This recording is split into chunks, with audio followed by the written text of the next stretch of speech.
Samir Kumar from Remax Hallmark, and today I want to talk to you about Leaside Common condos coming at the intersection of Bayview and Eglinton. This is a project being built by Gearlock. And what is so unique about this project is that to get land to build a condo in this neighborhood is practically impossible. However, this builder has been able to acquire an acre of land and is building a gorgeous mid-rise condo here. The other most attractive thing about this neighborhood is that, well, we all know what the neighborhood has to provide. However, this project is basically a minute walk from the brand new LRT that's coming up at Eglinton. And that makes it a really, really unique project. Hey Sean, so everybody says that this is the year of the condo. And if we talk about this neighborhood, how would you explain the gap between the price of an average condo and the price of an average home in this area? Absolutely. Thanks for having me. It's so pleasure to work with you guys. As a matter of fact, if you look at the average price for when it comes to condos, there's a big gap happening, especially in Midtown, where we're standing actually in Leaside. The average price of a condo, we're talking around 700,000 plus, whereas if you look at the average price of a house in this very area, we're talking 2.3, 2.4 for entry-level type of products. Wow. And again, I'm not talking about the custom homes, I'm not talking about like the great, you know, everything with bells and whistles. I'm talking average product. So that basically tells us something. So the gap's getting bigger and bigger. We did a study back in probably late 2021 at around Midtown area, and this area represents probably the highest gap ever since 2017 in the marketplace. We're talking in some cases the difference can be $2 million. So if you look at that and people say, Sean, the condos are already expensive, what's going to happen next? All it takes for Bank of Canada to announce another hike, and all it takes 20, 30, 40 increase in basis point, and that's, I believe, going to happen as of March, one way or another, right? Absolutely. It might be gradual, but surely that's going to happen, right? I believe that's exactly what happened in 2017, and it's going to happen this year as well. So meaning that people are going to see a little bit of, when it comes to affordability, with higher interest rates, so people are going to shift their focus. And what they're going to go to, I guess, condos. So when it comes to places like Leaside, you don't have that much inventory, especially if you want to be on Bayview, right? There's close to second to none in terms of finding something, especially with proximity to what's called future LRT station.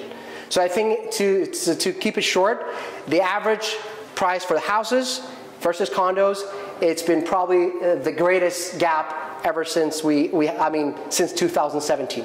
And what we saw actually in 2018, for those of your audience actually been in the market or actively selling, basically they realized that very same pattern happened in 2018, meaning that we had a little bit of a slowdown in 905 especially, and then condos started picking up. So that's exactly what we think is going to happen in, I would say, closer to like mid to late 2022 as well. So Sean, for a young family, a young couple trying to break into this neighborhood, obviously the subway becomes a big deal. And this project, again, is very special because of the LRT. Could you please explain that a little bit more? Absolutely, yeah. So there are very few things that only basically offered at Leaside. I think one of the greatest things and one of the greatest actually attributes of this location is proximity to subway and future LRT station at the corner of Bayview and Eglinton. So when it comes to location, it can't get any better. So if you combine that with proximity to all the specialty stores, cafes, great restaurants in this area, and also proximity to subway, so honestly it can't get any better. Another thing I wanted to mention, if you look at the quality of the schools, and if you look, whether you're looking at TDSB or private schools, they all happen to be in top 10% of our country. Wow. So that speaks volume. So again, just to answer your question, a lot of young families, they want to be in Leaside, but yet don't have that big budget. Because we're talking for decent homes north of like $3 million, $4 million, right? So, and that's exactly what they can't afford. But yet they want to be in this area because of the great amenities and the schools. So the condo options would be perfect for them, but unfortunately there are not many options. And Leaside Common is probably one of very few in this area. So Sean, you know, it's an amazing neighborhood, so close to the LRT. You look at this model, such a beautiful looking building. Could you tell us what the owners can expect from this project? Absolutely, yes.